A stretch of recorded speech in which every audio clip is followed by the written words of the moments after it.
ہن بلا تاخیر میں دعوت دواں گا حضرت مولانا قاری عبدالمالک نسیم صاحب حافظہ اللہ تعالی کانڈیوال تو خطیب بے باک فاضل نوجوان بقیت السلف حضرت مولانا فاروقی صاحب بمائے قافلہ بمائے رفقا الحمدللہ کثیر تعداد نال تشریف لے کے آئے نے اللہ پاک انہاں دا آنا قبول و منظور فرمائے تو انہوں پتہ کہ کانڈی والے قصبہ جیڑا روڈ تو بھی ہٹ کے اور فاروقی صاحب دی انہاں دے رفقا دی بھائی زبیر گل صاحب دی انہاں دی محبت ہے کہ رات دے اندھیرے دے اندر امام کائنات حضرت محمد الرسول اللہ صلی اللہ علیہ وسلم دی سیرت طیبہ سن واسطے تشریف لے آئے نے اور محترم جناب بھائی عمر فاروق صاحب جنرل سیکٹری مرکزی مسلم لیگ سیٹی چنیوٹ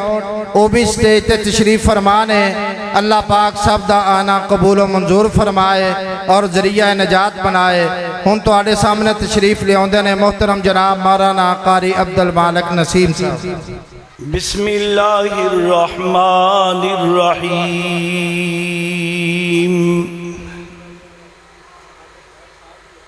هو الذي بعث في الأميين رسولا منهم يتلو عليهم آياته ويزكيهم وَيُعَلِّمُهُمُ الْكِتَابَ وَالْحِكْمَ وَإِن كَانُوا مِن قَبْلُ لَفِي ضَلَالٍ مُبِينٍ قال النبي صلى الله عليه وسلم تسليما كثيرا كثيرا ومن توفيته منا فتوفه على الإيمان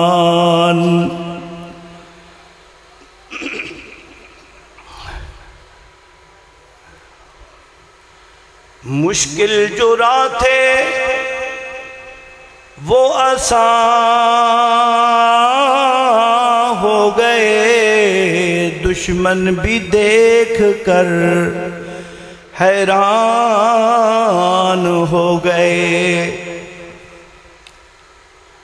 مشکل جو راہ تھے وہ آسان ہو گئے دشمن بھی دیکھ کر حیران ہو گئے رکھا جو میرے نبی نے قدم اس زمین پر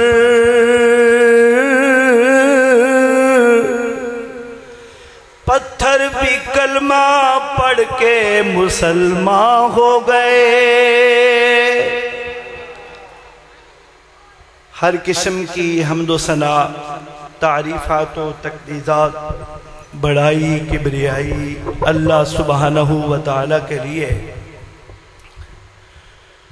جو کل کائنات کا خالق حاکم قابض خالق رازق ہے ہر قسم کی عبادت نیاز مندی ریاضت اسی کے ہی سزاوار ہے بے شمار درود و سلام محبوب کائنات خاتمی مرسل صاحب انبیاء سید ولد آدم جناب محمد احمد مصطفیٰ مجتبی صلی اللہ علی نبینا علیہ الصلاۃ والتسلیم کی ذات پر بے شمار لا تعداد رحمتوں کا برکتوں کا مغفرتوں کا بخششوں کا شفقتوں کا حصول اور نزول آپ صلی اللہ علیہ وسلم کی آل اولاد ازواج اصحاب آپ کی پیروی کرنے والی ساری امت پر مرد و خواتین بچے بوڑھے جوان سب پر اللہ کی رحمتوں کا نزول ہو محترمین اسٹیج پر کثیر تعداد میں علماء کرام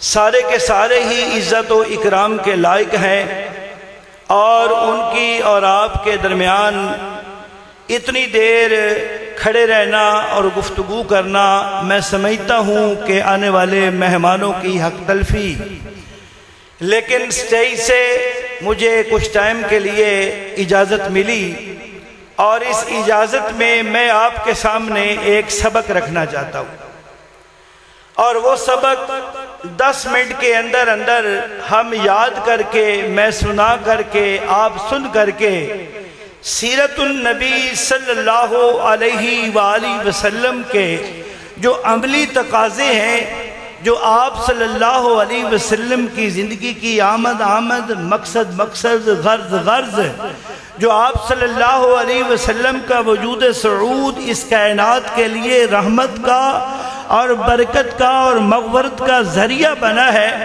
وہ جب تک ہم اس اصول اور ضابطے کو، اس لاہ عمل کو، اس طرز کو اختیار نہیں کر لیتے، اپنی زندگیوں کا حصہ نہیں بنا لیتے، تب تک ہم اپنی زندگیوں میں ناکام نظر آئیں گے۔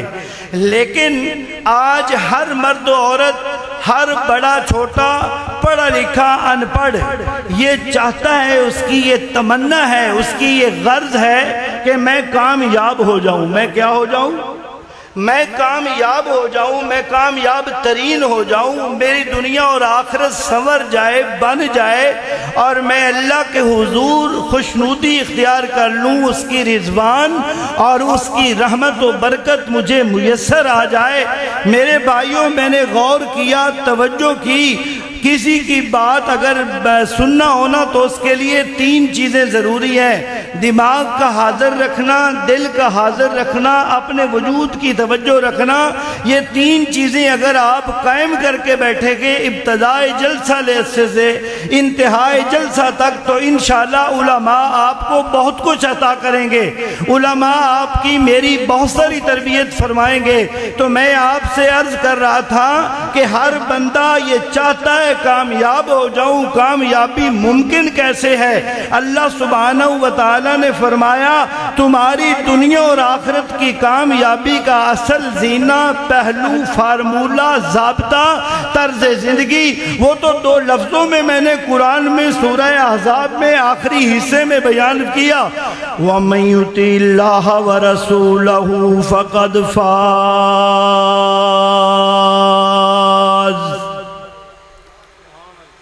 وَمَن يُطِعِ اللَّهَ وَرَسُولَهُ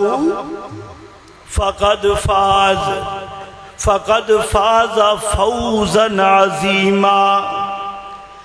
غور کریں دوستو، بزرگوں، سیرت کا جلسہ ہے۔ سیرت کا معنی کردار ہے، سیرت کا معنی اعلیٰ اخلاق ہے، سیرت کا معنی افعال طیبہ ہے، سیرت کا معنی نبی محمد کریم صلی اللہ علیہ وسلم کے عبادت کے پہلوؤں، معاملات کے پہلوؤں، اخلاق کے پہلوؤں، سیرت کے پہلو، صورت کے پہلو۔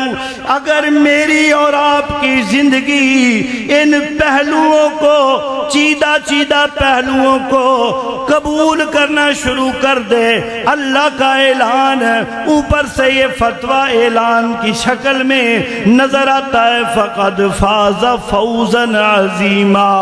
آؤ ذرا اس کامیابی کے زینے کو سامنے رکھتے ہوئے میں نبی پاک صلی اللہ علیہ وسلم کے کردار و سیرت کے کس پہلو کو بیان کروں۔ علماء اپنی اپنی باری پر اس پر گفتگو کرتے چلے جائیں گے۔ آپ نے، میں نے نبی محمد کریم صلی اللہ علیہ وسلم کی ذات پر ایمان رکھا ہے۔ ایمان کا معنی بات ماننے کے لیے اپنے آپ کو تیار کیا ہے۔ بات ماننے کا طریقہ یہ ہے کہ جتنی بات کا یقین مجھے سورج کی روشنی پہ نہیں ہے، چاند کی روشنی پہ نہیں ہے، رات کے آنے کے اندھیرے پر نہیں ہے، دن کے آنے کے اجالے پہ نہیں ہے، یہ آدم اور مدم پڑھ سکتے ہیں، لیکن محمد کریم صلی اللہ علیہ وسلم کی بات بتائی ہوئی اس کے اندر کمی نہیں آ سکتی۔ اس کو یقین کہتے ہیں۔ اس یقین کے ساتھ سیرت کے پہلوؤں کو اپنانا، اس یقین کے ساتھ سیرت کے پہلوؤں کو اختیار کرنا۔ میں نے ایک حدیث کا ٹکڑا پیش کیا ہے، جس حدیث پاک کو آپ ہر جنازے میں پڑھتے ہیں، ہر جنازے میں امام پڑھتا ہے، بڑا ہے چھوٹا ہے اپنا بیگانہ ہے، یہ اعلان کرتا ہے وَمَن تَوَفَّيْتَهُ مِنَّا فَتَوَفَّهُ عَلَى الْإِيمَانِ۔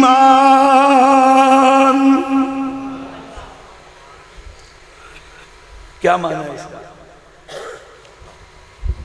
نعرہ تکبیر حضرت مولانا عبدالرزاق ساجد صاحب، نعرہ تکبیر حضرت مولانا عبدالمالک نسیم صاحب۔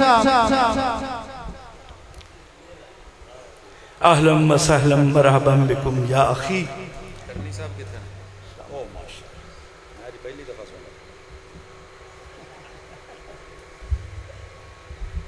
بس سن لیے، میں پیچھے ہٹ جاتا ہوں۔ احسن تبارک اللہ فیک۔ تو بات کہاں پہ آئی تھی کہ میں آپ ہر بندہ یہ تمنا رکھتا ہے کہ ہمیں اللہ تعالیٰ فوت کرے تو کس پر کرے؟ ایمان پر۔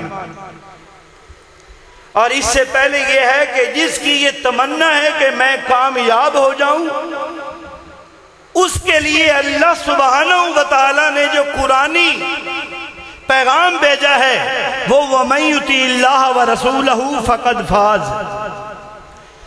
اگر تمنا کامیابی ہے تو سیرت رسول صلی اللہ علیہ وسلم کے ہر پہلو کو اختیار کرنا پڑے گا۔ اہل الحدیث، اللہ اکبر، کتاب و سنت کا نام لینے والی جماعت کا دوسری جماعتوں سے جو جناب الگ فارمولہ ہے وہ یہی قرآن و سنت کا فارمولہ ہے، جس کی وجہ سے ان کو ہمیشہ اللہ نے کامیاب رکھا ہے اور کامیابی ان کے لیے مقدر ٹھہرائی ہے، اس کا تعلق دنیا میں ہو یا اس کا تعلق آخرت میں ہو۔ وَمَن تَوَفَّيْتَهُ مِنَّا فَتَوَفَّهُ۔ موت سامنے پڑی ہے، میت سامنے پڑی ہے، اللہ اکبر، جنازہ پڑھنے والا بھی اور پڑھانے والا بھی ابتدان کہتا ہے یا اللہ ایمان کی حالت میں زیادہ نہیں بڑھنا چاہتا۔ برہ بن عازب رضی اللہ تعالیٰ عنہ نبی پاک صلی اللہ علیہ وسلم کے سامنے سے گزرے، آپ نے آواز دی برہ میری بات سن۔ جی یا رسول اللہ صلی اللہ علیہ وآلہ وسلم تسلیماً کثیرا۔ اللہ اکبر قریب آئے، فرمایا میں تمہیں ایک بات بتانا چاہتا ہوں۔ جی یا رسول اللہ لبیک و سعدیک۔ اللہ اکبر کبیرہ، بات کیا ہے؟ فرمایا جب رات آ جائے نماز عشاء پڑھ لو۔ اللہ اکبر، پھر کیا کروں؟ فرمایا نماز کی طرح وضو کرو، اس وضو کرنے کے بعد اپنی چارپائی پہ آ جاؤ اور چارپائی پر آ کر کے اگر تم یہ دعا مانگتے ہو، یہ وظیفہ پڑھتے ہو، تو اللہ سبحانہ و تعالی تمہیں مارے گا تو ایمان کی حالت میں مارے گا، اور تمنا تمہاری یہ ہے کامیاب ہو جائیں۔ اللہ کہتے ہیں میرے رسول کے طریقے سیرت طرز زندگی اختیار کرو، اور رسول اللہ صلی اللہ علیہ وسلم نے جو سکھائی ہیں دعائیں، وہ جنازے کی حالت میں ہر بڑا چھوٹا اپنا بیگانہ پڑھا لکھا ان پڑھ یہ دعا کرتا ہے جنازے کو سامنے رکھ کر کے وَمَن تَوَفَّيْتَهُ مِنَّا فَتَوَفَّهُ۔ اچھی بولو، الایمان، ایمان کے مرنے پر کامیابی یقینی ہے۔ اور کس طرح مرنا ہے؟ فرمایا رات کے وقت وضو کر کے بستر پہ آ جاؤ اور بستر پہ بیٹھ کر کہہ دو اللہم انی اسلمت نفسی الیک ووجہت وجہی الیک وفوضت امری الیک والجأت ظہری الیک رغبتا ورہبتا الیک لا ملجا ولا منجا منک الا الیک آمنت بکتابک الذی انزلتا وبنبیک الذی ارسلتا۔ موقع ملا تو ترجمہ پھر کسی دن کر دیں گے۔ وما علینا الا البلاغ۔ جزاک اللہ، ماشاءاللہ۔ یہ تھے مولانا قاری عبدالمالک نسیم حافظہ اللہ تعالی، امام کائنات حضرت محمد الرسول اللہ صلی اللہ علیہ وسلم دی سیرت طیبہ بیان کر رہے سن۔ میرے بھائیوں، محترم جناب حبیب الرحمان بٹ صاحب کمال پور تو اپنے قافلے نال تشریف لے کے آئے، اہلاً سہلاً مرحبا۔ اور مولانا عبدالغفار ماجد حافظہ اللہ تعالی تراسی پوری تو اپنے قافلے دے نال وہ بھی تشریف لے کے آئے۔ اسی طرح مولانا محمد نواز جٹ صاحب ساڑھے کولو ہر دفعہ زیادتی پتہ نہیں چلدا، نہ کوئی دوست عارف کراؤندا ہے۔ ڈھولن وال تو وہ بھی تشریف لے کے آئے بمائے قافلہ، اللہ پاک انہاں دا آنا قبول و منظور فرمائے۔ اسی طرح بھائی شفیق جٹ صاحب 114 چک تو بمائے قافلہ تشریف لے کے آئے، اللہ پاک انہاں دا آنا قبول و منظور فرمائے۔ اسی طرح بھائی عثمان صاحب لالیاں تو وہ بھی تشریف لے کے آئے، اللہ پاک انہاں دا آنا قبول و منظور فرمائے۔ اسی طرح پروفیسر عبدالحسیب صاحب خطیب ایک چک بمائے قافلہ تشریف لے کے آئے، اہلاً سہلاً مرحبا۔ پروفیسر عبدالحسیب صاحب نو میں کہاں گا کہ سٹیج تے تشریف لے آؤں، اہلاً سہلاً مرحبا۔